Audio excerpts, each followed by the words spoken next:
Just letting you guys know you can check out my No Bleeps podcast wherever you stream podcasts or on my No Bleeps YouTube channel. Link in the description. Hey guys, it's Billy and welcome back to Sesh. Today we're doing a weekly TCAP and we are talking about Dixie D'Amelio getting hated on for modeling, Addison Rae getting backlash for her new perfume, and Tana Mojo getting called out for being rude to her friend Brooke and Jeff Wittick. Let's get into it. So first, let's start off with Dixie D'Amelio. Dixie, if you guys have been paying attention to recently, aside from music, has been modeling. And a lot of people have been quite frustrated seeing Dixie and a bunch of other TikTokers or influencers getting the opportunity to model for big brands and go to events like the Met Gala. Well, Dixie is in Valentino's latest campaign and a lot of people have a lot to say about it. In this latest campaign, Dixie posted photos on Instagram and said, "Words can't even describe how I feel about being in Valentino's newest global ad campaign. At PP Pacholi, thank you for believing in me and allowing me to feel the most confident in your incredible clothes, shoes, bags, and more. You are truly the kindest fashion genius with the biggest heart." Last month, Dixie addressed a lot of the backlash that she has been getting for being a TikToker that has kind of transformed into the fashion and modeling world. After attending a Valentino show, she said to W Magazine that this is something that she's wanted for a long time, saying, "I've modeled my whole entire life and it's always been a part of my life." She says over the phone from Paris, "My mom was a model. She modeled her whole life. People hear TikTok and automatically think I don't know what I'm doing, but I don't get why," she said. "We're all in the same place for the same things we love. I don't think I should not be able to enjoy this because someone else is upset." Really, who would turn down an invite from Pier Paolo Pacholi to sit front row at a Valentino show? Not Dixie. Younger me would have been so mad at myself if I didn't take an opportunity because someone else said, "Why are you here?" So how do you guys feel about Dixie getting these opportunities? And how do you feel about what she had to say about people judging her based on being a TikToker? And speaking of TikTokers, we are going to move into talking about Addison Rae because Addison has come out with a perfume. She has launched a whole entire brand of her own called Addison Rae Fragrance, and they've been calling it ARF. I definitely think that they could have come up with a more creative name, especially since they have been calling it literally ARF. Like, what is that? Like, they really just couldn't have thought of anything else? Like, no other name, no creativity there? No. I don't understand. But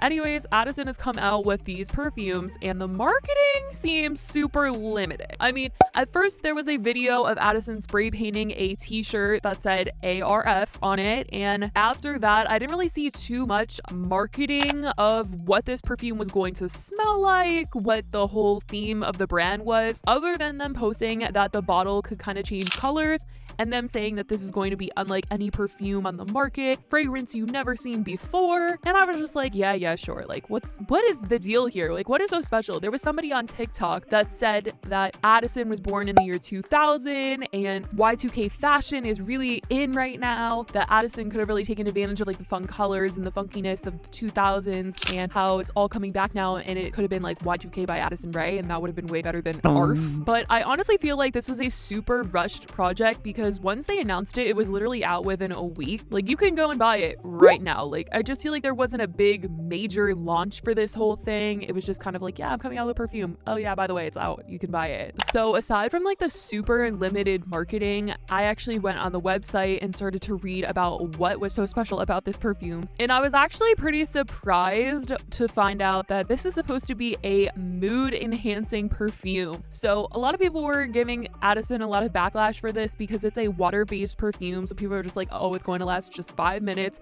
before it wears off and it doesn't smell like anything anymore, so I don't want it. Well, if you go on the website, you can see that it says, "How do you want to smell and feel today?" And I was like, what the heck does that mean? And basically this first launch collection, the AF collection, they have Chill AF, Hyped AF, or Happy AF. And basically each perfume is supposed to be a mood enhancing perfume. So whatever one that you pick should enhance the mood based on what it says. So if you want to be chill, you spray the perfume and it's supposed to like chill you out. If you want to be like hyped and happy and whatnot, you spray the perfume and you're like hyped and happy. I definitely think the concept is really cool and they should have marketed that way more because I had no idea that was the point of the perfume. I literally just thought that they were saying that this was unlike any other perfume because the packaging like changed colors. Some people were saying it looks like Baby Bell cheese, which is yikes. I've also heard that it looks like an AirPod case. It definitely isn't like this chic and elegant elegant packaging. I think it's supposed to be like fun and youthful and for teens, but the marketing just wasn't there. And a lot of people just feel like this is something that Addison slapped her name on and didn't really have much involvement in. Like there was a perfume company that was like, hey, we want to do this. Which influencer can we get to put their name on it? And Addison was the person that they picked, because there's a video of Addison describing this product on TikTok and it seemed like super staged and scripted, and people were saying that it didn't seem very genuine. Hey y'all, it's Addison Rae. I'm so excited to share my new brand, Addison Rae fragrance, with y'all. I wear perfume all the time, but I wanted to do a little something different for my scent. I didn't want to create just another perfume. I'm all about positivity, living in the moment, and being true to yourself. So I wanted to create something carefree, fun, and personal. So to start, we have the AF collection. 3 water-based mood-enhancing fragrances. Happy AF for little pick-me-ups, Chill AF for when you want to relax, and Hyped AF for when you want to be the life of the party. They're kind to your skin and elevate any situation. But my favorite part is the bottles change color depending on the temperature, giving your fragrance that extra little unique touch.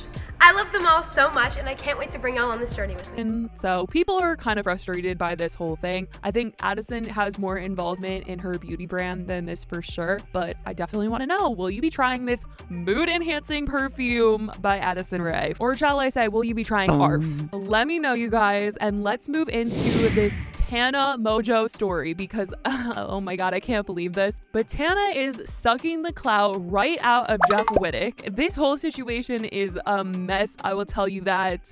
People are not happy with Tana being with Jeff Wittek, mostly because anytime Tana is with somebody that is like a celebrity or influencer that the majority of the public actually like, they feel like if Tana gets with them, she will ruin them and it will just not be a good situation.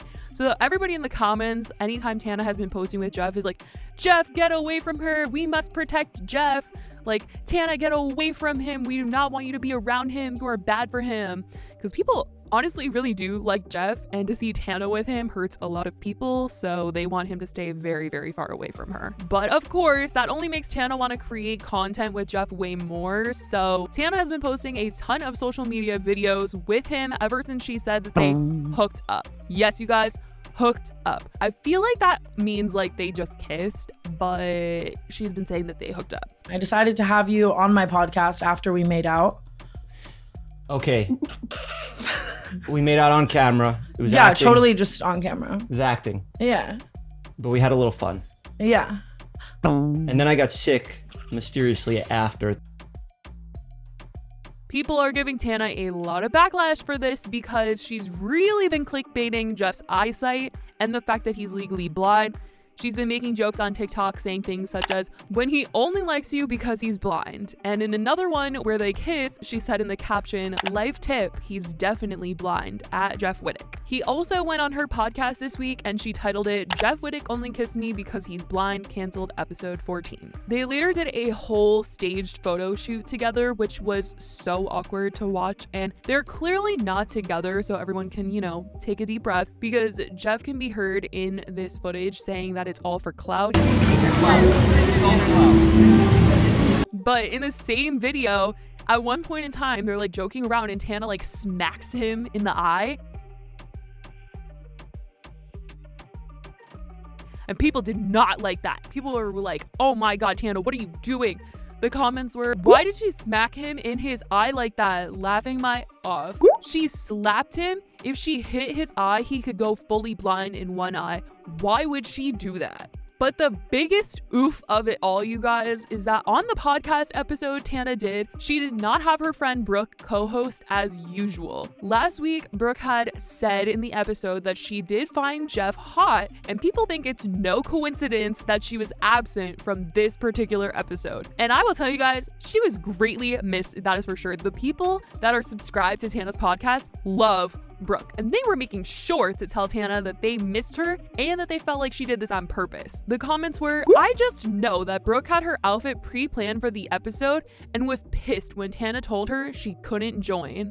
Damn, and you know Brooke wanted to be there. Tana genuinely cannot handle when the attention isn't solely on her. Brooke called him hot last episode, then Tana makes out with him and brings him on the pod without her. High-key pissed that Brooke isn't here. Where is Brooke? She makes the podcast 80% more fun. Today I realized Brooke is an essential part of the pod. I'm sad she wasn't here. She adds so much and asks so many questions. Brooke carries combos very well, and the Jeff episode needed that. Brooke would have been a great addition. She's great for creating banter. I really felt her absence here. It was jarring. I think Brooke should have been there. She makes the show way more interesting. LOL, whenever Tana needs all the attention on her, she makes Brooke stay at home. It would have been better with her. Miss Brooke in this episode, she's so real and grounded, and I think that's why I resonate with her more than Tana now. I bet Tana wanted Jeff all to herself. She said, bye Brooke. I thought it'd be better without Brooke, as if she doesn't carry the podcast. LOL, it was a nice thought, since Tana did mention that she thought that it was going to be better with Brooke not in this episode.